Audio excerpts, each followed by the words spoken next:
Horas, salam sejahtera untuk kita semua, para sahabat Carpe Diem HKBP Bumi Anggrek dimanapun berada. Kembali kita merenungkan firman Tuhan pada hari ini, Senin 22 September 2025. Sebelum kita merenungkan firman Tuhan, kita bernyanyi dari buku ND nomor 228 ayat 5.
Firman kita pada hari ini diambil dari Galatia 3 ayat 26. Sebab kamu semua adalah anak-anak Allah karena iman di dalam Yesus Kristus.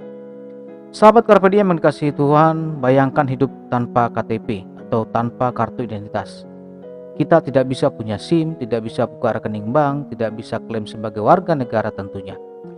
Artinya identitas itu adalah sangat penting. Itu menentukan siapa kita, hak kita, dan masa depan kita. Dalam suratnya kepada jemaat di Galatia, Rasul Paulus sedang berurusan dengan krisis identitas rohani. Ada beberapa guru palsu yang meyakinkan orang-orang percaya bahwa untuk menjadi anak Allah yang sah, mereka butuh lebih dari sekedar iman kepada Kristus. Mereka butuh disunat dan mentaati hukum Taurat dengan ketat.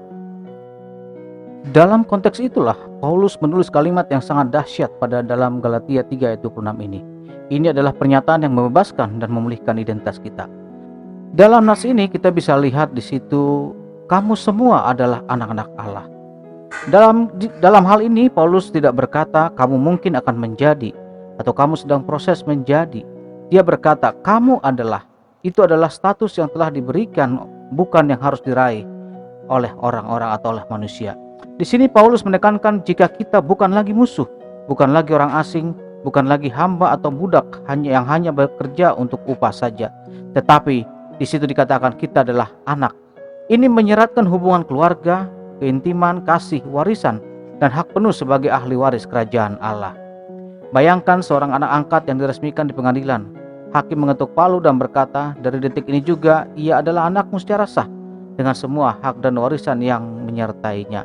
Itulah yang terjadi pada kita di kayu salib. Status kita berubah untuk selamanya. Bagian yang kedua adalah karena iman di dalam Kristus. Ini adalah jantung dari Injil dan koreksi total terhadap ajaran sesat di Galatia. Status sebagai anak Allah tidak diraih melalui keturunan, performance agama atau kerajinan beragama, ritual, ketaatan pada hukum, dan sebagainya. Status ini hanya diterima karena iman di dalam Yesus Kristus. Iman adalah tangan yang kosong yang menerima kasih karunia yang sudah Tuhan berikan di dalam Kristus. Iman kita bukanlah sebuah prestasi. Ini adalah kepercayaan kepada prestasi Kristus yang sudah selesai di kayu salib. Bagian ketiga kita bisa lihat kamu semua adalah. Kata semua ini sangat penting. Di dalam Kristus tidak ada lagi kasta rohani atau dibeda-bedakan. Tidak ada yang menjadi anak kelas 1, tidak ada yang menjadi anak kelas 2, tidak ada yang menjadi kelas 3 karena punya masa lalu yang kelam dan sebagainya. Yang ada hanyalah anak-anak Allah. Baik yang baru percaya maupun yang sudah puluhan tahun melayani atau mempercayai Tuhan atau menerima Yesus dalam hidupnya. Bagaimana kita mengaplikasikannya dalam hidup kita? Yang pertama adalah hiduplah dari identitasmu, bukan untuk identitasmu. Kita sering berusaha mati-matian untuk menjadi anak Allah dengan berprestasi secara rohani. Padahal Tuhan mau kita hidup dari status sebagai anaknya. Setiap pagi ingatkan diri sendiri, hari ini saya berjalan sebagai anak yang dikasihi Raja, bukan sebagai budak yang mencari perkenaan. Yang kedua, berhentilah membandingkan diri. Karena kita semua adalah anak oleh iman yang sama. Berhentilah membandingkan level kesalehanmu dengan orang lain. Fokus kita bukan pada menjadi lebih baik dari orang lain, tetapi pada menjadi lebih dekat dengan Bapa di sorga.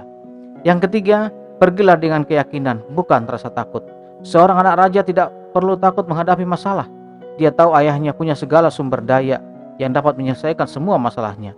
Sebagai anak Allah, kita boleh datang kepada Bapa dengan keyakinan penuh untuk meminta pertolongan, kekuatan, dan hikmat dalam setiap situasi apapun dalam kehidupan kita. Jangan biarkan dunia, dosa, atau iblis meragukan identitasmu. Jangan juga mencoba mengurus KTP tambahan atau identitas lain dengan kekuatan sendiri. Peganglah janji ini, berjalanlah dalam statusmu, dan hiduplah sebagai anak raja yang bebas dan dikasihi. Amin. Kita bersatu dalam doa. Bapa yang Maha Pengasih, terima kasih atas segala berkat dan karunia untuk pagi hari ini. Ajarlah kami untuk selalu menjadi anak-anak kerajaan Allah dan menunaikan segala tugas dan tanggung jawab kami selaku pemegang identitas kerajaan Allah. Kami serahkan hari ini ke dalam tangan Tuhan Yesus Kristus. Apapun dalam segala aktivitas kami, Tuhan, kami berserah ke dalam tangan-Mu. Kasih karunia dari Tuhan Yesus Kristus dan kasih dari Allah Bapa dan persekutuan Roh Kudus menyertai kita sekalian hari ini dan sampai selama-lamanya. Amin.